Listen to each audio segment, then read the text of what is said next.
In March of 2021, my friend JD and I bought a 29-foot home-built catamaran for only $6,000.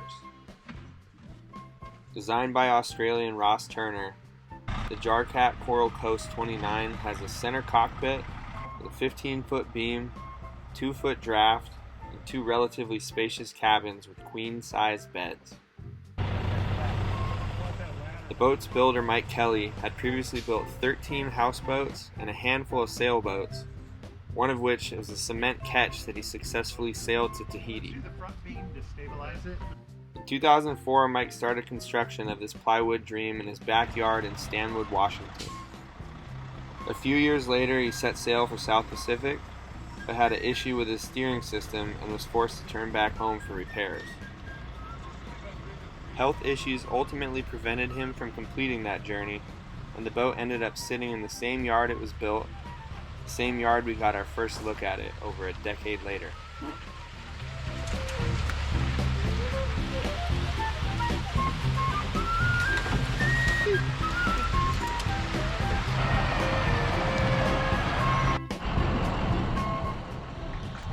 We had the boat trailered over 110 miles to Port Angeles, where we had an undetermined amount of boatyard time ahead of us.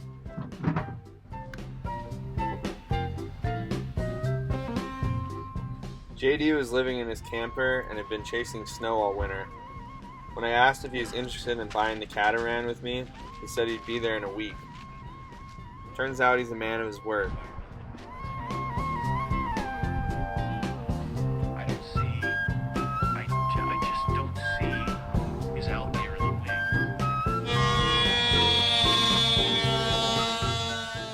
Right away, we started investigating the obvious wood rot spots, starting with the area around the port side net and a lot of the rub rail on both sides of the boat.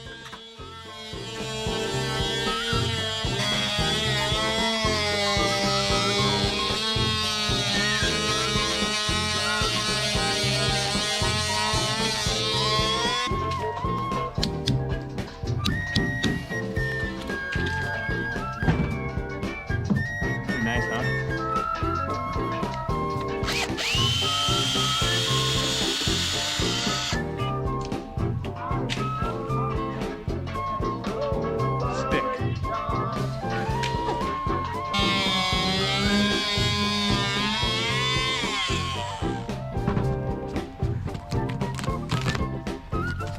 Oh yeah.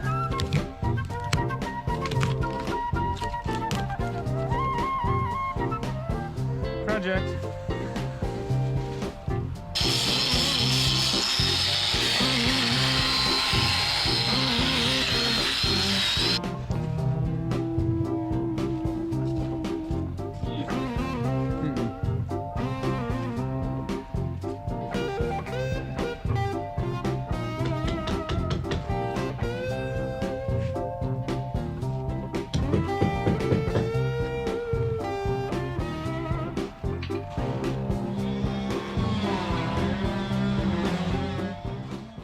We removed all the rotten rub rail and started prepping to run fresh glass all the way across both sides of the boat to prevent any further problems down the road.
brought the Rudders to my house to inspect some suspicious repairs done previously.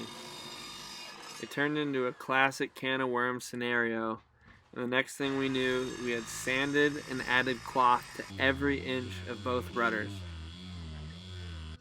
In our defense, steering the boat seemed like it would be somewhat important. And no amount of tears roll back all the years. Take a look around you. No more dreams.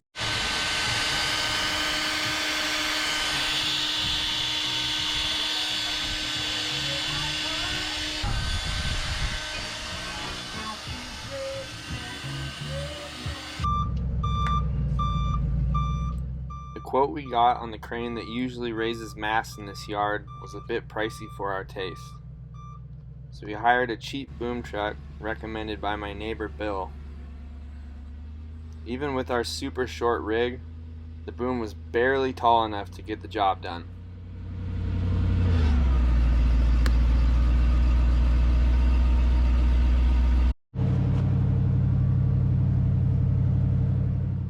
There's neighbor John, one of the sweetest men I've ever met. By the time we left the yard, he had gifted us our replacement crossbeam, heaps of LibTech snowboard fiberglass cloth, a GPS system, a radar system, and 2 brand new LibTech surfboards. Thank you, John.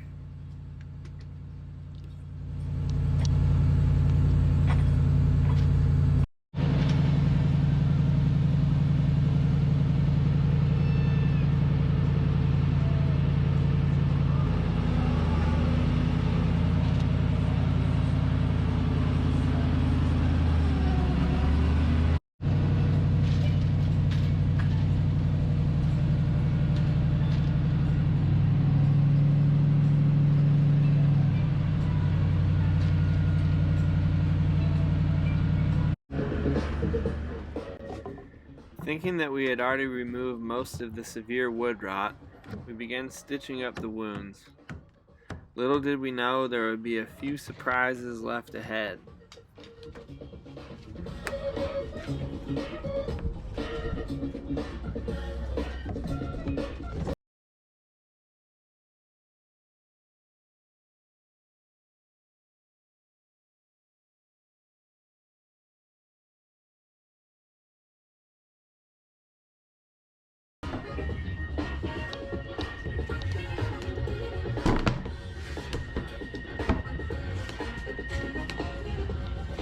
Oh yeah, it's like a piano.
This was the day we realized we needed to replace the entire crossbeam, which definitely lowered crew morale, but only temporarily.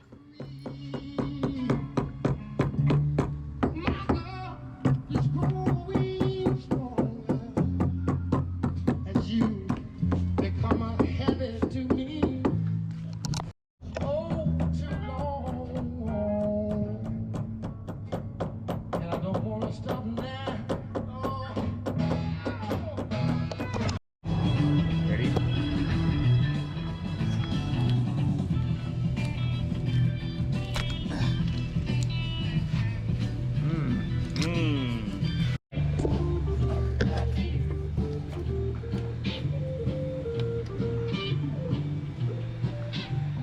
young. God. Fucking gnarly. No. It's gnarly. Oh, yeah. That's what comes out of my butt.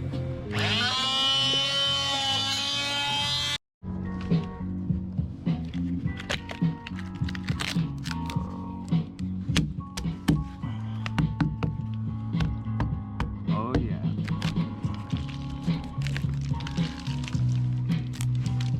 25% rule. This one's coming out. Beer.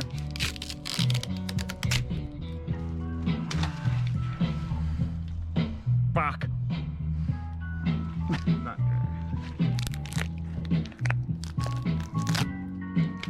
project. We should definitely, I mean, if the rock goes back to about here, we should definitely, do you think we need to rip this whole panel out, or can we just do it from the top, from the inside? Just open up the top. Yeah, Just cut, just saws all that out. Yeah. Leave a Add all that glass. If there's a cleat there that's in good shape, like you had it over else. This is Eric, a wood boat building guru we met in the yard. Every time we found ourselves stumped on how exactly to go about tackling a new problem, we would bring Eric a 12-pack of IPAs, and in return he would bless us with expert guidance. Over the course of 2 months, we learned a ton from him and will be forever thankful for his help. Yeah, you'll know. But yeah, you open it up, because that'd be easy to fit from the top. Exactly, yeah, and we already have the fixing net the coming bottom. off, so it's easy to just ferret in when it's time to patch Yeah, it. so you're building the boat, you got it flipped upside down, you don't have this deck on yet, you got it wide open, the same way you'll have it. And so you'll be able to, because a lot of times you won't even have a full length piece of plywood, you know, so you gotta put a butt, I would call it a butt block, screw the butt block to your existing deck, and then just drop your one down on top of it, glass over it. Yeah. And this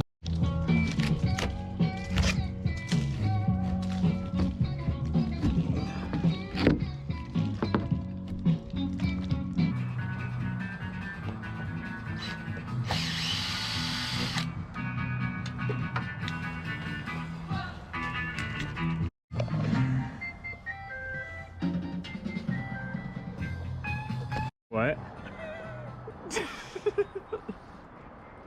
It's always recommended to take a full dose of medicine before operating a circular saw. Wow, Uncle, look at him go. Here we have proper etiquette demonstrated.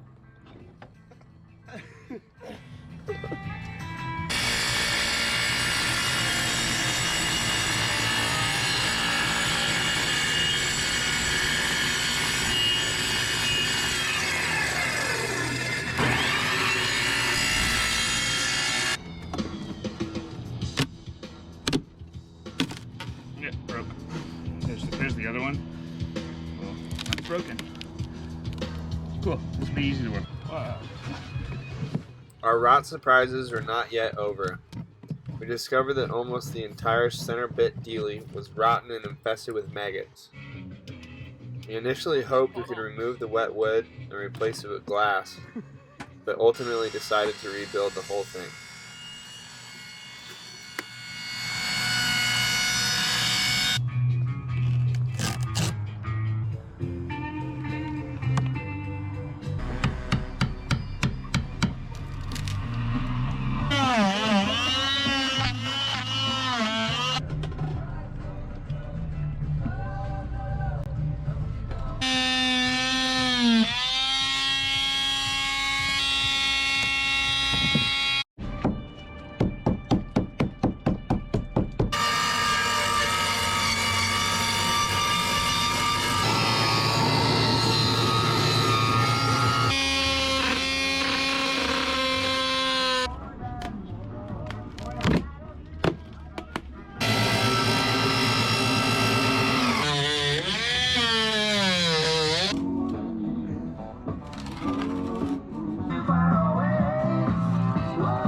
What's your biggest smile? Pretty big. Nice. Might break right here.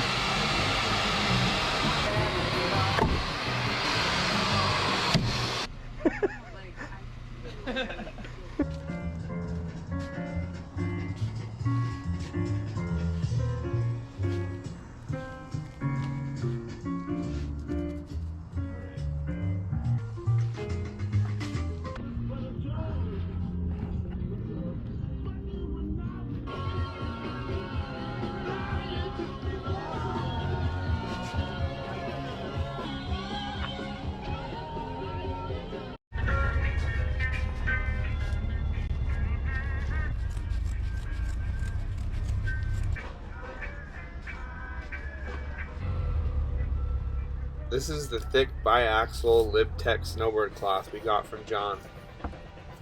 Seeing as this is the part of the boat that our forestay is attached to, we wanted to make sure it was very strong.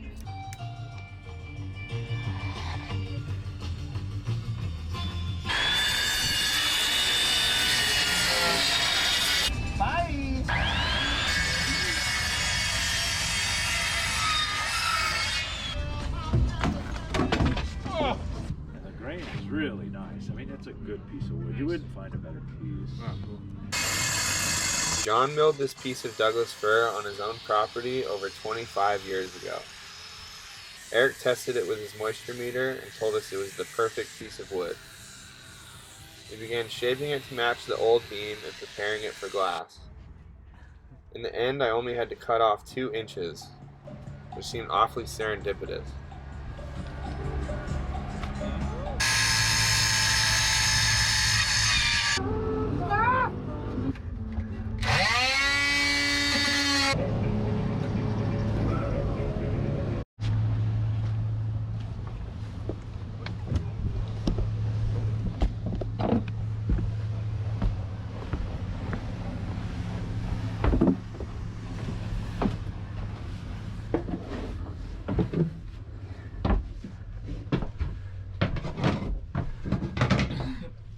Sweet.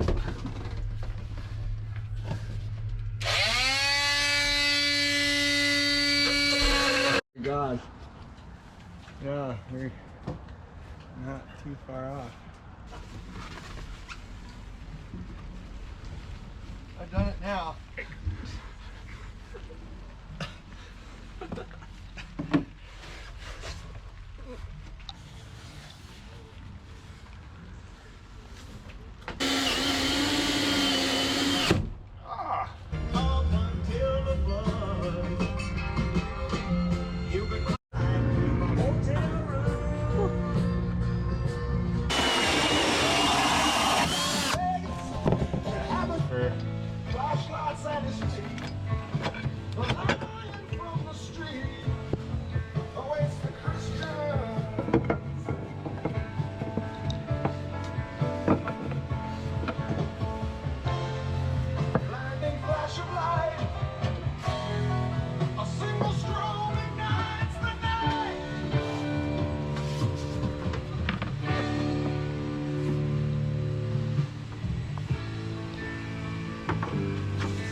With the new beam in place, the center bit rebuilt, fresh glass along almost every inch of the edge of the boat, and newly rejuvenated rudders hung, it was almost time to begin painting.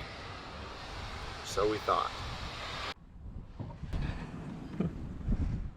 We discovered that water had made it into what was supposed to be an airtight compartment in the portside bow. This compartment exists so that if we run into something, like say a log or a rock, that only the compartment will fill with water and we won't sink. We removed all the foam and made sure there was no rotten wood beneath. We were pleasantly surprised to find everything looking healthy and began preparing to refill with new pour foam.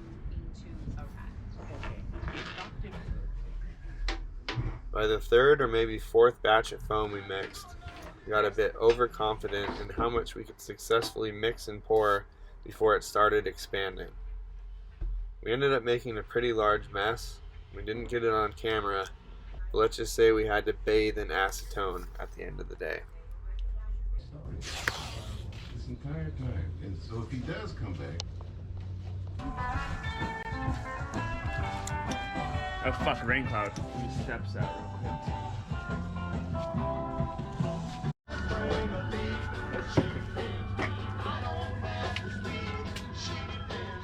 It felt great to finally be painting over all the repairs we had done, but we still had countless hours of sanding ahead of us to prepare for bottom paint.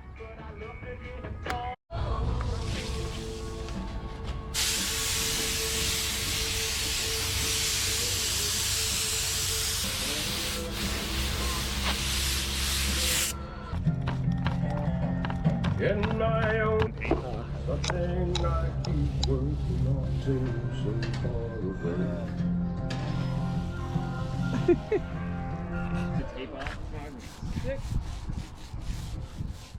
I chose this color to match the interior of my dad's 70s Boston Whaler that I grew up skiing behind in the Puget Sound. I think it turned out pretty good.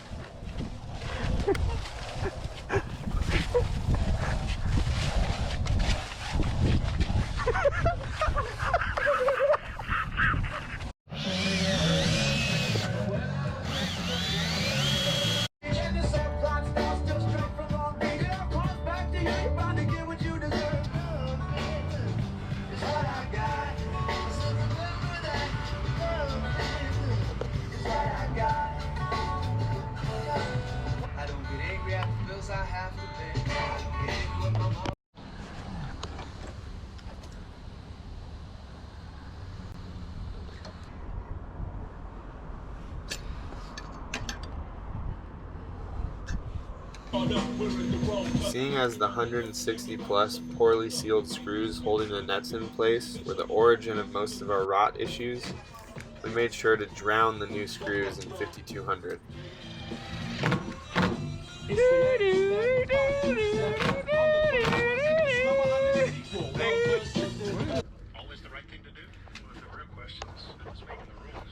One hammock for the tropics.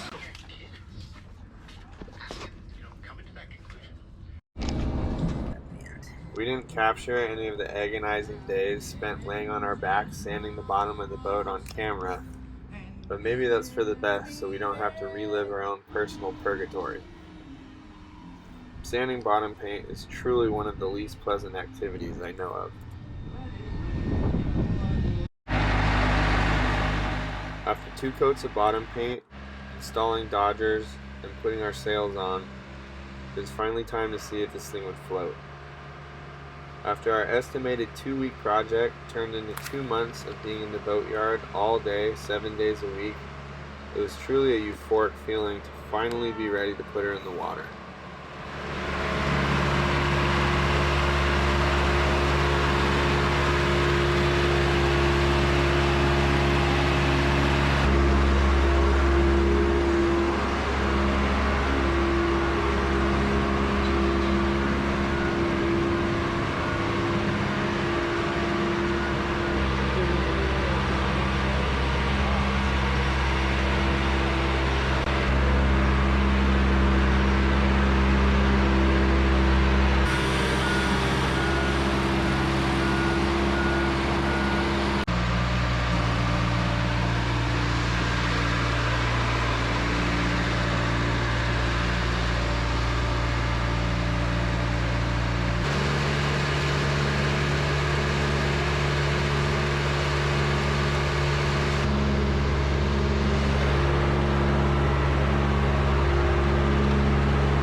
a ton of fun sailing around Port Angeles, and we're pleased to find out our new boat sailed great and even points upwind more than you might think.